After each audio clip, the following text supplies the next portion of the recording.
అంటున్నాం మొదటి ఉద్యోగుల సివిల్ లిస్ట్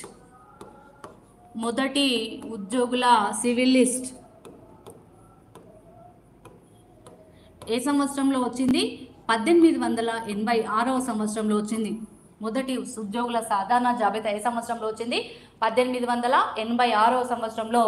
అప్పుడు సాలార్జంగ్ ఏమంటాడంటే, ప్రభు గారు, నిజాం చక్రవర్తి గారు రాజ్యంలో ఉన్నటువంటి ముల్కీ ఉద్యోగుల యొక్క శాతం చూస్తే వాళ్ళు 52%. వాళ్ళ యొక్క జీతభత్యాలు, ముల్కీ ఉద్యోగుల జీతభత్యాలు చూస్తే 42%. రాజ్యంలో ఉన్నటువంటి నాన్ ముల్కీ ఉద్యోగులు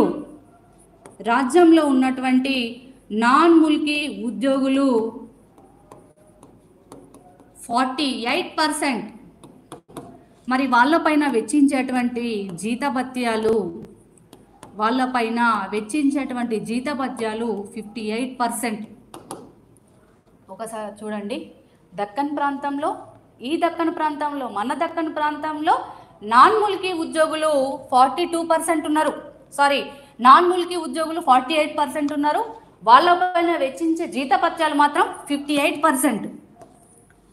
మరి దక్కన్ ప్రాంతానికి చెందినటువంటి దక్కన్ వాసుల ఉద్యోగులు 52% ఉన్నప్పటికీ కూడా వాళ్ళపైన వెచ్చించేటువంటి జీతభత్యాలు కేవలం 42%. దీన్ని బట్టి అర్థం చేసుకోవాల్సినటువంటి విషయాలు ఏంటంటే, దాదాపుగా సగానికి సగము నాన్ ముల్కీ ఉద్యోగులు ఉండగా ముల్కీ ఉద్యోగుల కంటే ఎక్కువ వేతనం పొందుతున్నారని చెప్పేసి మనకు ఈ ఉద్యోగుల సివిల్ లిస్ట్ అనేది తెలుపుతుంది.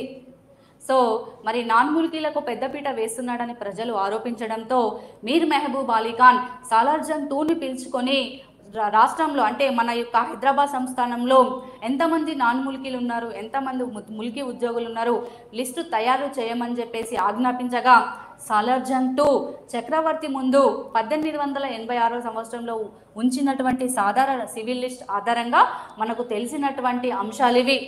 సో ఇదంతా గమనించినటువంటి మీర్ మెహబూబ్ అలీ ఖాన్ తర్వాత ఏ రోజు కూడా ముల్కీ ఉద్యోగులు, రాజ్యంలో ఉన్నటువంటి ముల్కీ వాళ్ళు, స్థానికులు ఈ విధంగా అన్యాయాలకు గురి కావద్దు అన్నటువంటి ఉద్దేశంతో 1887వ సంవత్సరంలో మనకంటూ ఒక యూనివర్సిటీ ఉండాలని చెప్పేసి, మనకంటూ ఒక కళాశాల ఉండాలని చెప్పేసి 1887వ సంవత్సరంలో నిజాం కళాశాలను స్థాపిస్తాడు మీర్ మెహబూబ్ అలీ ఖాన్.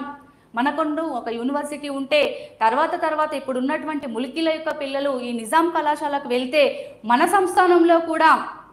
సంస్థానంలో వాళ్ళకి అందరికీ ఉద్యోగాలు వస్తాయి, నాన్ ముల్కీలను బయట నుండి మనము దిగుమతి చేసుకోవాల్సినటువంటి అవసరం లేదని గమనించినటువంటి మీర్ మెహబూబ్ అలీ ఖాన్ 1887వ సంవత్సరంలో నిజాం కళాశాలని స్థాపిస్తాడు.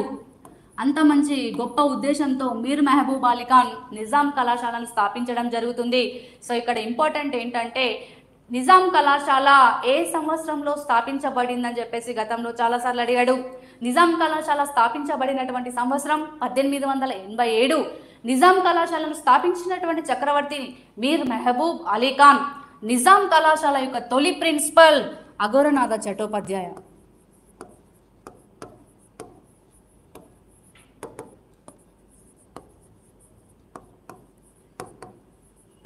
నిజాం కళాశాల యొక్క తొలి ప్రిన్సిపల్ అఘోరనాథ చట్టోపాధ్యాయ. సో మరి ఈ నిజాం కళాశాల స్థాపన వల్ల ముల్కీలకు న్యాయం జరిగిందా? ఈ నిజాం కళాశాల స్థాపన వల్ల కూడా నాన్ ముల్కీల యొక్క ఆధిపత్యం పెరిగిందని చెప్పేసి మనం ముందు చూద్దాం.